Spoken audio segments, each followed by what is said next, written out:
6 क्या बोल रहा है, 1 अप्रैल 2013 को तुमको बैलेंस बता रहा है, मशीन अकाउंट में कितना बैलेंस है और प्रोविजन फॉर डिप्री का अकाउंट में कितना बैलेंस है। ठीक है, बोलता है कंपनी जो है वो 20% डिमिनिशिंग बैलेंस मेथड पे डिप्री करता है, मतलब डब्ल्यूडीवी पे करता है।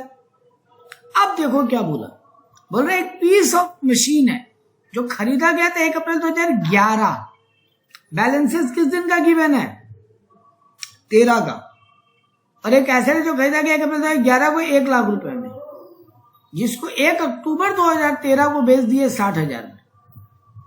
अब आपको बोल रहा है मशीन अकाउंट, प्रोविजन और डिप्री अकाउंट और मशीन डिस्पोजेबल अकाउंट बना के लिखो। तो इस सब में पंगा क्या है, देखो बेटा जनरली अपने जो आज तक सम बनाए उस सम में लॉजिक क्या चलता है, सर पहले खरीदने का काम हो रहा है, उस दिन का भी बैलेंस पता है, और फिर धीरे धीरे धीरे धीरे यूज करते करते 2-3 साल के बाद अचानक बेच रहे, तो सब पीछे से ही चालू होता हुआ है। लेकिन अभी इस सब में क्या हो रहा है, आपको बता रहा है आपका मशीन अकाउंट का जो बैलेंस बीडी है वो 1 अप्रैल 2013 का है, जिसमें बहुत सारा मशीन हो सकता है।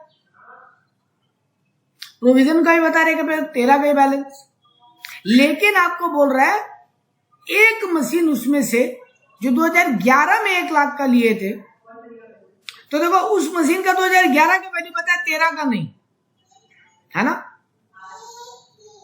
तो सर हम लोग उसको डेप्रिशिएट कर करके उस ईयर तक ले आते, फिर पता चल जाएगा वो वैल्यू उस बैलेंस का, जो भी मशीनरी का बैलेंस है उसका है। हो परफेक्ट, सकता है तो वैसे भी ये प्रोविजन मेथड है सर। अच्छा बात क्या होता है पता है, अगर ये नॉर्मल मेथड होता ना विदाउट प्रोविजन तो आप फंसते। ये विद प्रोविजन मेथड है, मतलब मशीन का हमेशा वैल्यू ओरिजिनल ही रहेगा, है ना। ये 5 लाख जो है ये भी मशीन का ही दाम है, इसमें डिप्री माइनस होगी फिगर नहीं है, क्योंकि विद प्रोविजन मेथड में एसेट अकाउंट में डिप्री माइनस ही नहीं होता। Common sense make, yes sir, yes sir. तो यहां पर अब आपको यही ध्यान में रखना है। तो ठीक है सर, पहले हम इसका वर्किंग बना लें।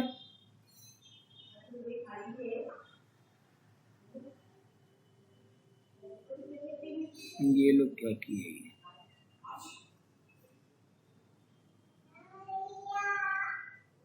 कब बेचा, 2013 में, 13-14 में बेचा है ना। हाँ सर, अक्टूबर में बेचा है अक्टूबर 13 में, यानी 13-14 में बेचा है। मेरे को बैलेंस गिवन है 12-13 का, मशीन खरीदा था 11-12 में और उसको बेचा है 13-14 में, यही तो हुआ है। मेरे को बैलेंस पता है 12-13 का, यानी ये 5 लाख का जो बैलेंस है इसको हम 2 मशीन की तरह ट्रीट करें तो 4 लाख अलग कर ले और 1 लाख अलग कर ले, है ना। ठीक बोले ये बात। हाँ, ये पॉसिबल इसीलिए हो पाया सर क्योंकि आपका ये विद प्रोविजन मेथड है। अगर ये विदाउट प्रोविजन मेथड होता तो वो 1 लाख तो कॉस्ट बता रहा है और ये 5 लाख तो डिप्रिशिएट होते होते वैल्यू होता है, तो नॉर्मली अलग नहीं कर पाते हम यहाँ, है ना। समझे मेरा बात। हाँ, तो पहले इस 1 लाख का 2 साल का डिप्री माइनस कीजिए, 11-12 का और 12-13 का, तब आप 1 अप्रैल 2013 पे पहुंचेंगे, क्योंकि ये 4 लाख, तो पहले इस 1 लाख का माइनस कीजिए। चलिए, पहला साल का कितना डिप्री होगा, 20,000, और डिमिनिशिंग बैलेंस मेथड है तो बचा 80,000। नेक्स्ट ईयर 80 पे डिप्रीशिएट होगा, है ना। तो 80,000 का 20% 16,000, तो 2 साल का डिप्रिशिएट हो गया, हम 12-13 पे आ गए। इसका वैल्यू कितना बचा, 80 माइनस 16, 64,000। अब इसको 6 महीना यूज करके आप बेच दिए ना 1 अक्टूबर 2013 को, अब इसको 6 महीना यूज करके आप बेच दिए, तो 6 महीने का डिप्री निकालिए 64,000 पे। 64,000 का 20% हुआ 12,800, उसको फिर हाफ कर देना, मतलब 6,400 इंटू 6/12 ना। 1 अक्टूबर को बेचिए, माने 6 महीने यूज करके बेचिए। 64,000 माइनस 6,400 कितना वैल्यू बचेगा? 64 में 6 गया 58 और 400 गया 57,600। उसको हम कितना में बेच दिए? 60,000 में।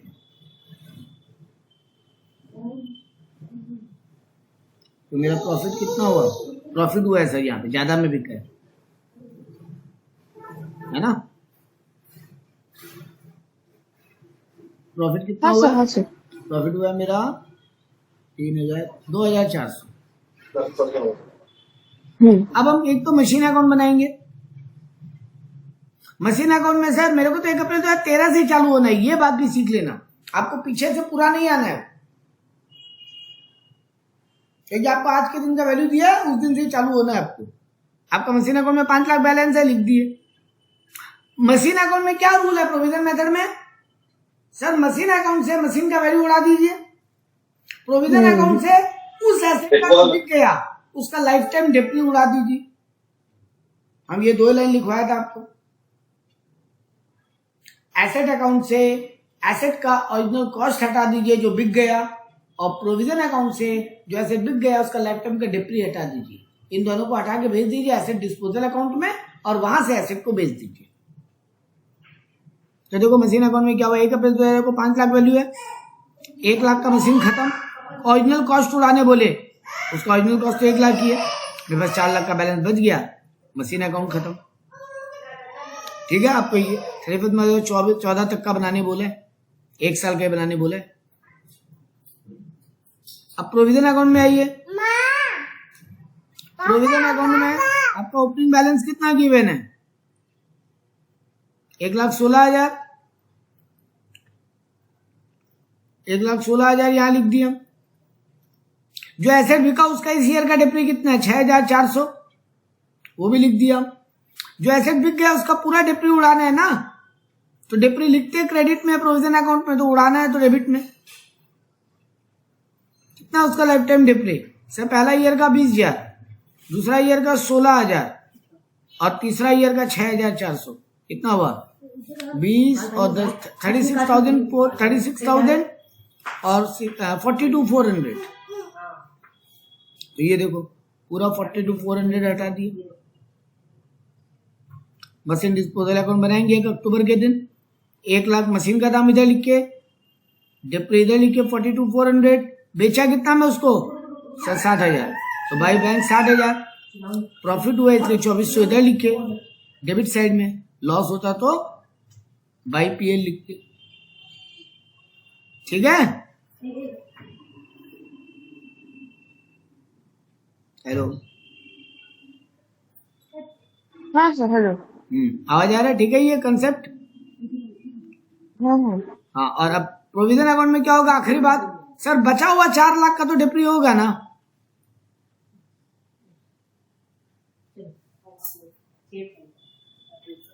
बचा हुआ 4 लाख का डिप्री होगा, लेकिन उसका डिप्री का फिगर आएगा 23-24। हाँ हाँ, लेकिन बचा हुआ 4 लाख का डिप्री गलती क्यों हो रहा है?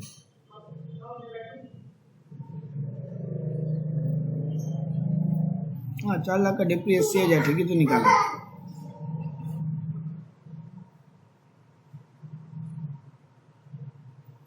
चार लाख का डिप्री 80,000 ठीक ही निकाला।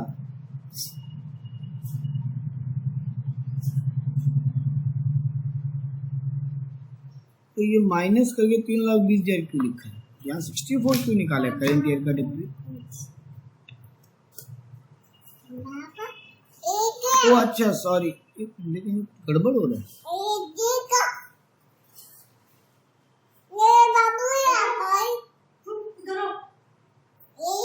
4 लाख माइनस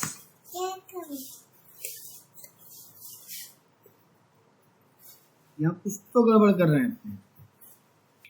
अपना 1,16,000 डिप्री का प्रोविजन बैलेंस है ना?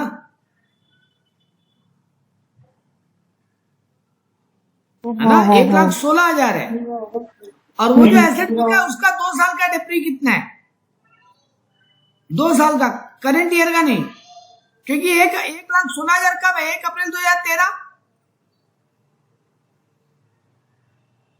1,16,000 का 1 अप्रैल 2013 का बैलेंस है, ये क्लियर है। इसमें तो वो 1 लाख का भी डेप्री छुपा हुआ है ना 2 साल का, क्योंकि प्रोविजन अकाउंट तो पीछे से कंटिन्यू हो गया आता है ऐड होते होते बैलेंस सीडीबीडी करते हुए। तो इसमें ये 2 साल का डेप्री भी है 20,000 और 16, ये हटाओ पहले, क्योंकि जो एसेट बिक गया आप लोगों को तो बचा हुआ एसेट का डेप्री निकालना है ना। अब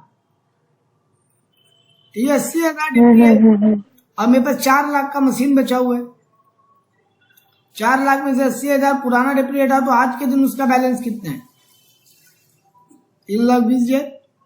अब करेंट ईयर में 3,20,000 का 20% ऐसे बचा हुआ का डेप्री 64,000, वही ले जाके हम प्रोविजन अकाउंट में लिख देंगे, ठीक है, और अपने आप बैलेंस सीडीबीडी करके छोड़ देंगे। तो ये वाला सम जरा संभालना, जहां पे अचानक आपको एक मिड ईयर का ओपनिंग बैलेंसेस बता रहा है और अब आपको बता रहा है कि इसमें एक एसेट है जिसका डेप्री भी छुपा हुआ है प्रोविजन में, एसेट अकाउंट में एसेट का वैल्यू भी छुपा हुआ है, जो 2011 में खरीदे थे, मतलब कोई बैक ईयर में खरीदे थे और अब बेच रहे। समझ में आया मेरा कंसेप्ट? हाँ सर। ये वाला टाइप का समझाना संभालना, ये देगा आपके आईएससी बोर्ड में, ये देता है। ये एक ही कैटेगरी है बस। अब आता है एक बड़ा सम करते हैं और फिर फाइनल अकाउंट के एडजस्टमेंट्स पे आते हैं। 1 अप्रैल 2015 को Amit Kumar purchase 5 machine 60,000 each का। डिप्रिसिएशन है 10% per annum on initial cost has been charge for PL account. Initial cost मतलब कौन सा मेथड है? स्ट्रेट लाइन की डब्ल्यूडीवी? डब्ल्यूडीवी बेटा, स्ट्रेट लाइन। इनिशियल कॉस्ट मतलब खरीदा हुआ दाम, स्टार्टिंग वैल्यू। इनिशियल माने क्या होता है? स्टार्टिंग, शुरू में क्या था? शुरू। हाँ, तो हर बार इनिशियल वैल्यू पे डेप्री करने बोल रहा है। ये तो स्ट्रेट लाइन में करते हैं। लैंग्वेज पर एनम ऑन इनिशियल कॉस्ट। अच्छा हाँ, ठीक है। 10% per annum on initial cost. That means they are charging depre on SLM basis. ठीक है। आपको बोला है प्रोविजन अकाउंट मेंटेन करता है कंपनी, मतलब ये प्रोविजन मेथड है। ये 1 अप्रैल 2015 का वैल्यू बताया आपको, खरीदा है उस दिन, परचेज है। फिर बता रहे 1 अप्रैल 2016 को एक मशीन बेच दिया, मतलब अगले साल ही स्टार्टिंग में एक मशीन बेच दिया। फिर 1 अप्रैल 2017 को एक और मशीन बेच दिया। तो एक मशीन 50,000 का बेचा 1 अप्रैल 2016 को, और फिर 1 अप्रैल 2017 को एक और मशीन बेच दिया 50,000। और एक इम्प्रूव्ड मॉडल खरीद लिया 1 अक्टूबर 2016 को 1 लाख रुपए में। इस पे जीएसटी दिया 12%। गुड्स का दाम में जीएसटी इंक्लूड करके लिखेंगे एसेट का दाम में कि नहीं लिखेंगे? लिखना होगा, क्योंकि उसको अक्वायर करने में तो जीएसटी नहीं बेटा, जीएसटी कभी अक्वायर करने के लिए आपका कॉस्ट है, तो गवर्नमेंट को चला जाता है। आप एंट्री क्या पास करते हैं बेटा मशीन खरीदते वक्त? Machinery account debit to cash या बैंक। और जीएसटी होता तो इनपुट आई जीएसटी भी करते। इनपुट जीएसटी होगा तो वो तो मशीन अकाउंट में कितना लिखते? 1 लाख। हाँ, आईजीएसटी अलग। 12% जीएसटी 12,000 और पार्टी को देते 1,12,000। मशीन अकाउंट में कितना डेबिट हो रहा है? उधर तो 1 लाख ही हो रहा है। हाँ, है ना। तो आज आप 2 नया बात सीखे हो। पहला बात, इनिशियल कॉस्ट मतलब स्ट्रेट लाइन बोलना चाहता है, स्टार्टिंग वैल्यू पे डेप्री हर बार। स्टार्टिंग वैल्यू मतलब बाइंग वैल्यू, तो बाइंग वैल्यू माने स्ट्रेट लाइन मेथड। और दूसरा बात आप ये सीखे हो कि जीएसटी पेमेंट करते हैं पार्टी को, वो ठीक बात है, लेकिन उसको एसेट में ऐड नहीं करते, जीएसटी अलग लिखते हैं। आप मशीन अकाउंट डेबिट 1,12,000 लिखते हो कि machine account debit IGST account debit करते हो? नहीं, सेपरेटली डेबिट करते हैं। हाँ, तो सेपरेटली डेबिट करते हो तो मशीन में कहाँ 1,12,000 लिखी है? मशीन अकाउंट डेबिट ही 1 लाख से की है, तो डेप्री 1,12,000 पे कैसे हो सकता है? समझे? हाँ। चलो ठीक है, तो 2 नया बात सीख गए। आपका इच्छा यही था कि सर थोड़ा कॉम्प्लिकेटेड वाला बात करें, तो ये रहा कॉम्प्लिकेटेड दोनों। इतना ही कॉम्प्लिकेटेड डेप्री में दे सकता है। ठीक है, चलिए सर। और इस हम एक और कॉम्प्लिकेशन कर दिया, 2 बार मशीन बेचा है, मशीन 1 मशीन 2। ठीक है ना। चलिए हाँ सर, हाँ तो सर आइए अब आप इसका वर्किंग बनाइए पहले। कितना मशीन है अपने पास? 5 ही है, क्योंकि जब बिका तो पूरा का पूरा ही बिका एक एक। आप पार्ट ऑफ द मशीन नहीं बेचे, वरना अगर यहाँ बोलता है कि एक मशीन का एक पार्ट बेचे तो ये 5 की जगह हम 6 पढ़ते इसको। ये तो सिखाए थे वर्किंग बनाने का टेक्निक। ठीक है, चलिए सर, मशीन 1 2 3 4 5 कब खरीदे? 1 अप्रैल 2015। सब मशीन 60,000 ईच है, तो 60,000 60,000 60,000 60,000 और 60,000 हो गया। सर पहला साल कुछ भी और नहीं हुआ, तो पहला साल का एंड कब आएगा? 31 3/16। उस दिन क्या किए? डिप्रिसिएशन। 10% बोला तो सब में 6,000 6,000 6,000 6,000 और 6,000। तो आपका वैल्यू कितना बचेगा? 1 अप्रैल 2016 को ओपनिंग बैलेंस फिर से 54,000 54,000 54,000 54,000 54,000। यहाँ तक कोई दिक्कत नहीं होना चाहिए। अब सर 1 अप्रैल 2016 को एक मशीन बेच दी है, कितना में? जिसका 50,000 में बेच दिया हम उसको। ठीक है सर, फर्स्ट मशीन मान लेते बिक गया, तो उसी दिन क्या हो गया? यानी उस ईयर और कोई डिप्री होगा क्या? उस ईयर और कोई डिप्रिसिएशन है? सर डे वन पे बेच दिया आप, करंट ईयर में आप एक भी दिन यूज नहीं किए, तो फिर काहे का डिप्री? मान लो 1 महीना यूज करके बेचते तो इस पहला मशीन पे 1 महीने का और डिप्री निकालते, तो वो भी 60,000 रुपये निकलता, क्योंकि स्ट्रेट लाइन मेथड है। ठीक है सर, यहीं बेच दिए तो सोल्ड 50,000 में। आपको यहाँ पे 54,000 का एसेट 50,000 में बेचे हैं बेटा, लॉस 4,000 का। सर उस साल और कुछ नहीं हुआ, फिर नेक्स्ट ईयर एक और मशीन बेचे आप 1 अप्रैल 2017 को, तो बाकी एसेट का रिमेनिंग क्या होगा? डिप्री होगा, है ना? 31/3/17 को फिर क्या होगा? रिमेनिंग एसेट्स का डिप्रिसिएशन। तो कौन सा, 60,000 पे कि 54,000 पे? 60,000। हाँ, 6,000 6,000 6,000 और 6,000 का डिप्री हो गया। अभी कितना वैल्यू बचा? 54 - 6 48,000 48,000 48,000 और 48,000। अब सर आप सेकेंड मशीन भी बेच दिए, वो भी 1 अप्रैल को ही बेच दिए, मतलब उसका भी और कोई फर्दर डिप्री का दरकार नहीं है, 50,000 में वो भी बेच दिए। अब आपको यहाँ पे 2,000 का प्रॉफिट हो गया सर, ठीक बात? और आपको 2018 तक का अकाउंट बनाने बोला, मतलब बाकी एसेट पे फिर 2018 का डिप्री होगा 6,000 डिप्रिसिएशन 6,000 और 6,000। सर एक मशीन और 1 लाख का आप ले भी लिए थे, चलो उसका अलग लिख लेते। 1 लाख का एक मशीन ले लिया हम कब? 1 अक्टूबर 2016 को। वो सेकेंड ईयर में एक मशीन लिए भी है। ठीक है, चलिए 1 अक्टूबर 2016 को आप एक मशीन लिए 1 लाख का, इस मशीन का अलग से डिप्री कर ले रहे हैं, ठीक है? 6th मशीन का, और इसको सेकेंड ईयर में लिए, अपने ध्यान नहीं दिए इस बात पे, सेकेंड ईयर में लिए 1 अक्टूबर 2016 को लिए। ठीक है सर, कोई बात नहीं। तो इसका कब पहला साल आएगा? 31/3/17 का डिप्री, 6 महीने यूज हुआ है, 1 लाख का 10% 10,000, 6 महीने का 5,000। तो 1 अप्रैल 2017 के दिन इसका वैल्यू कितना बचेगा? 95,000। आपको 2018 तक का अकाउंट बनाना है, फिर नेक्स्ट ईयर 10,000 डिप्री होगा पूरा, क्योंकि स्ट्रेट लाइन मेथड है। 31/3/18 को इसका वैल्यू बचेगा 85,000।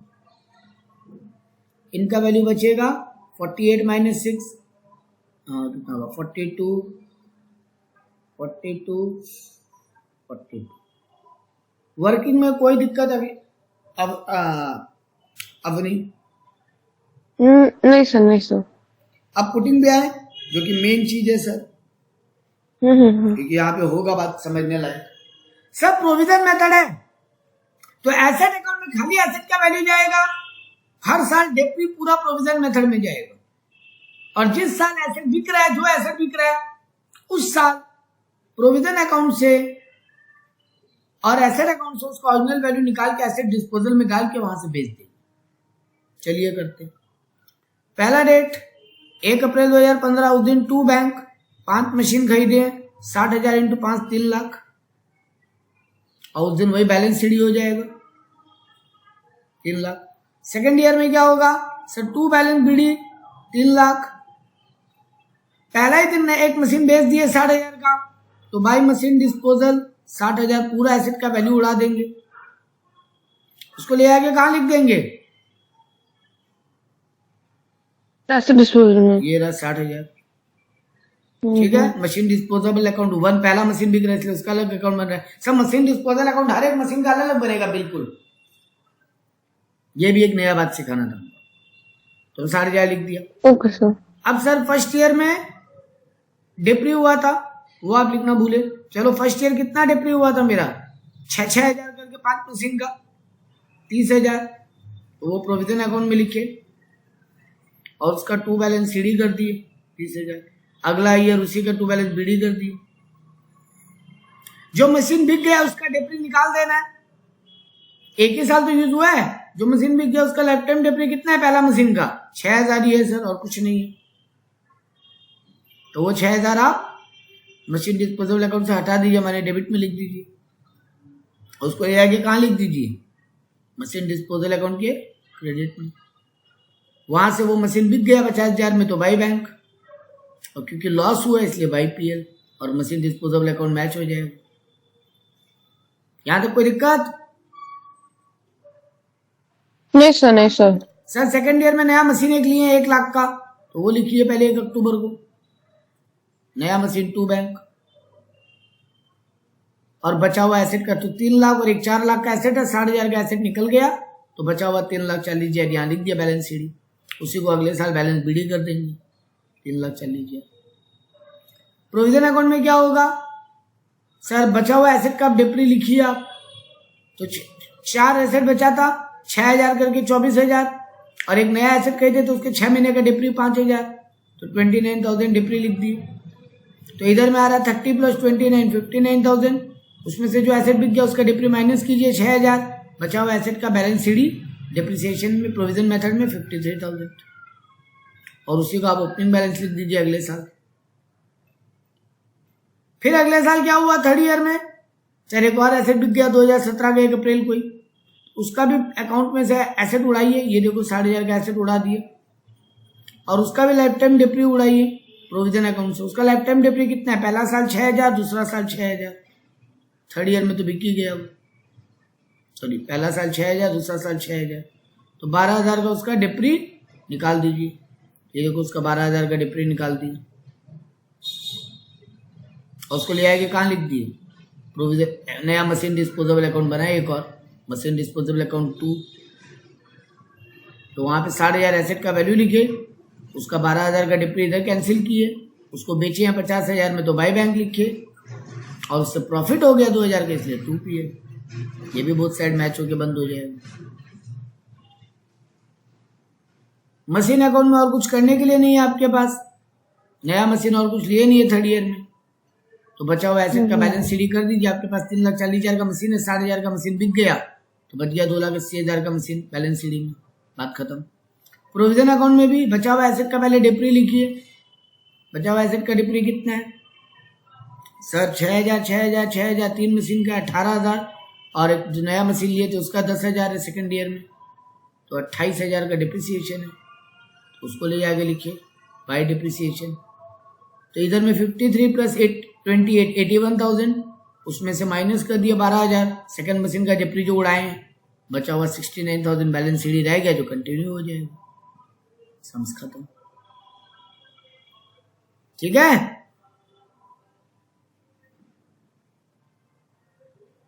हाँ हाँ अपने को ये जो सम दिखाई दे रहा है, देखो इसमें एडजस्टमेंट दिखाई दे रहा है कुछ, क्लोजिंग स्टॉक का एडजस्टमेंट तो सिंपल, कहां जाएगा?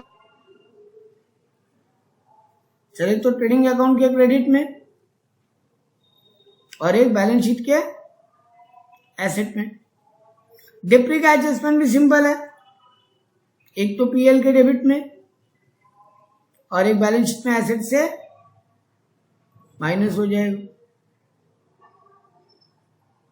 आउटस्टैंडिंग रेंट का एडजस्टमेंट भी सिंपल है, ऐड हो जाएगा रेंट में, रेंट में ऐड हो जाएगा और पीएल के डेबिट हाँ, और में liabilities। ऐड हो जाएगा, बैलेंस शीट के लायबिलिटी में चला जाएगा। लेकिन यहाँ पे एक ट्विस्ट डाल दिया, बोला outstanding rent 900 subject to CGST SGST 6% each. तो रेंट में जीएसटी भी है। तो देखो मेरा यहाँ पे रेंट का फिगर कितना है, ये रहा रेंट का फिगर है 10,700। हम उसको पीएल के डेबिट में लिखेंगे पहले, ये देखो रेंट 10,700। इसमें ऐड क्या करेंगे, विद जीएसटी वाला कि विदाउट जीएसटी वाला, मतलब जीएसटी लेकर ऐड करेंगे विदाउट जीएसटी? पहले ऐसे नॉर्मल उसके ऊपर जीएसटी पे कर देंगे। मान लिया, लेकिन रेंट अकाउंट में जब ऐड करेंगे पीएल के डेबिट में तब क्या ऐड करेंगे? तब तो सब, हाँ नहीं हो, विदाउट जीएसटी। और फिर जीएसटी वही अलग से आ रहा है यार। हाँ बेटा जीएसटी को अगर आप अपना खर्चा मान लोगे तो आपका प्रॉफिट कम हो जाएगा, टैक्स कम देना पड़ेगा ना। GST is not your expenditure, वो तो आप एक जगह से ले रहे हो दूसरा जगह दे रहे हो, ठीक है ना। तो यहां पर विदाउट जीएसटी आएगा, तो सर इसका इंपैक्ट कहां जाएगा? 900 का कितना जीएसटी बोला है? 6% ईच, सी और एस, यानी 12 कितना होगा 900 का 6%? 554 रुपीज, ठीक है।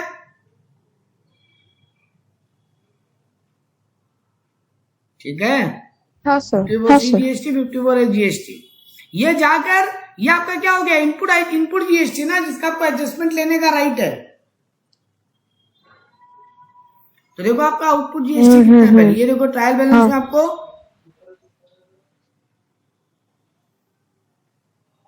और कोई जीएसटी नहीं दिया है, ट्रायल बैलेंस में और कोई जीएसटी नहीं है। ये कहां जाएगा? आपका बैलेंस शीट में जाएगा।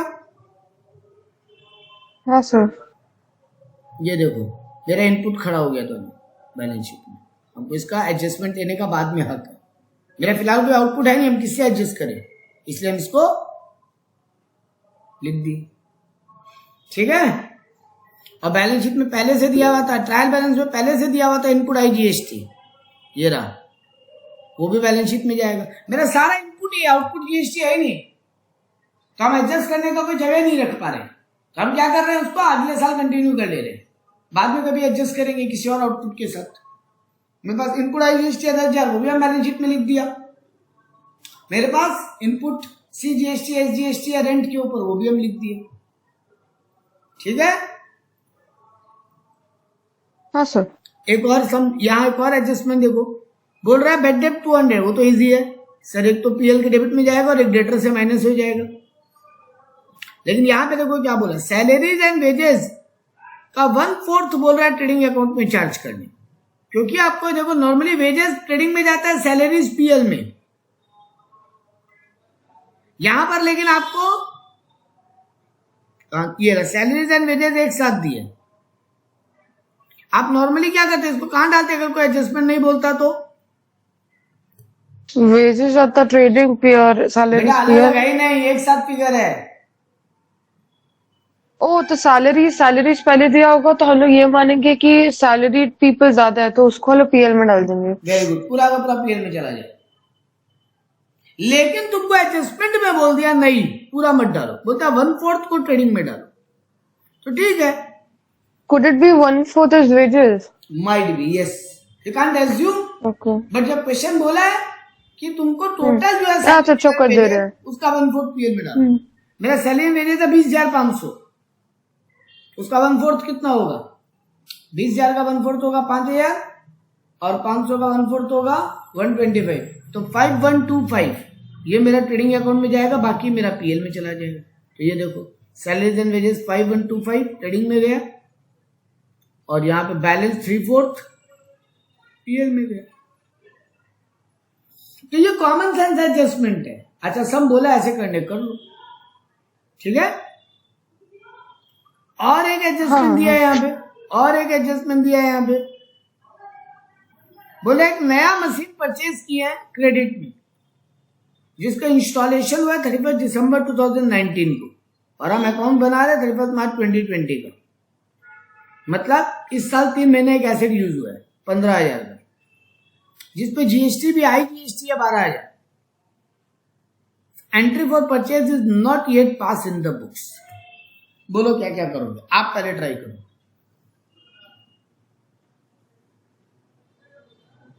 तो एंट्री नहीं किया तो परचेस में भी उसका वैल्यू वो करना होगा। इसमें ऐड करेंगे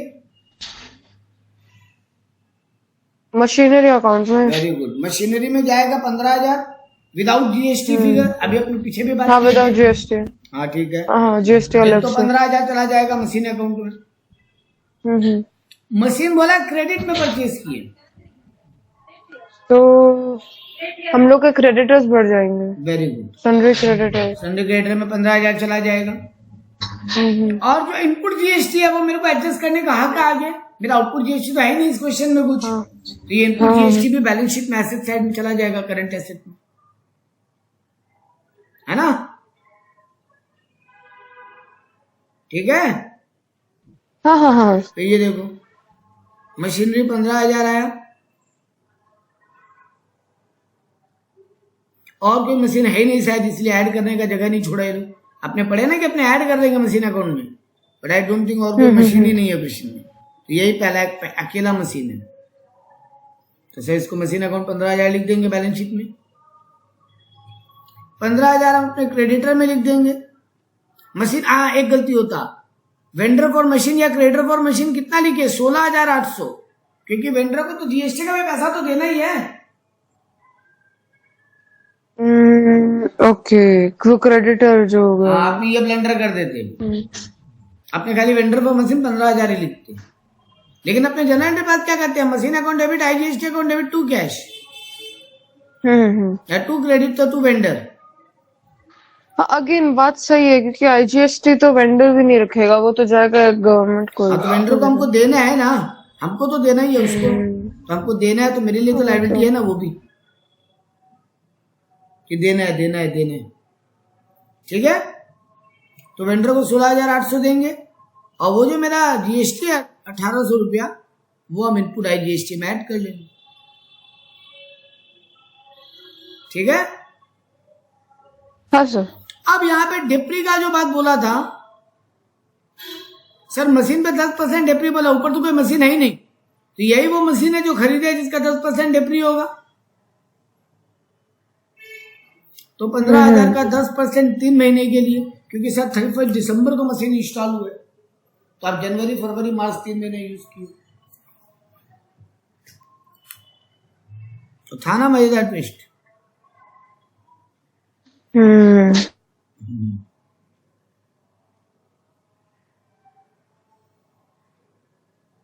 तो ये एक अच्छा एडजस्टमेंट था, और मेरे पास फिलहाल कोई डिफिकल्ट एडजस्टमेंट का सम है नहीं। मेरे को और मिलेगा ना, तो हम ऑनलाइन या ऑफलाइन जब भी अपने बैठेंगे, जैसे नेक्स्ट जो ऑनलाइन बैठेंगे, नेक्स्ट सैटरडे पे पक्का ऑफलाइन बैठेंगे, नया चैप्टर चालू करना। आपका एनटीयू है ना सिलेबस में? हाँ सर वो है। और सिंगल एंट्री नहीं सर। मेरे को पता है बहुत अजीब